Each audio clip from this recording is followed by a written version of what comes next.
try to support love between Muslims, lies and slanders. Hypocrites know nothing of love and the sincere love among they may attain main games and crooked methods, but because of the evilness in their souls and their ignominious character, they know very well that they can never live true. They are aware of the fact that they can harm anyone and that no one would ever harm them. And that is rancor. It's pain and blessing they can never attain drives the hypocrite to seek revenge all available.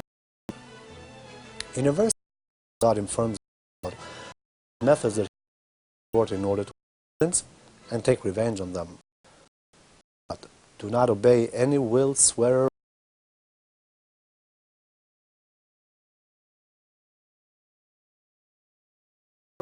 explain the hypocrite, despicable, coarse, and aggressor creatures. They do what they can to impede anything good and beautiful.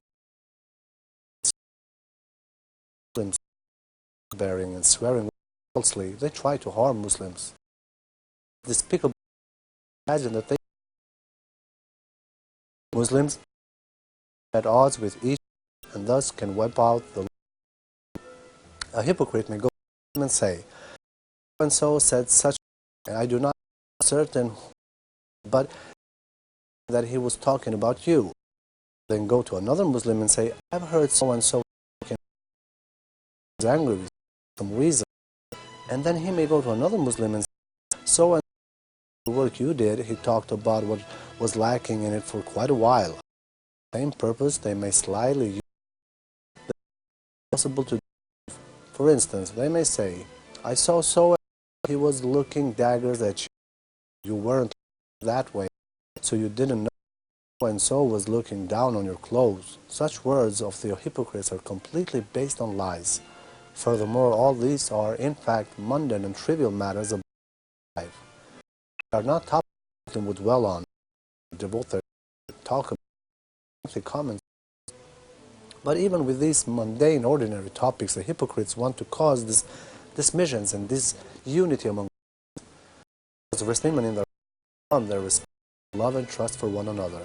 As it is explained in the play games and tale among Muslims one another by making additions and extractions to the topic discussed and by using the meaning of something simple using exaggerated words.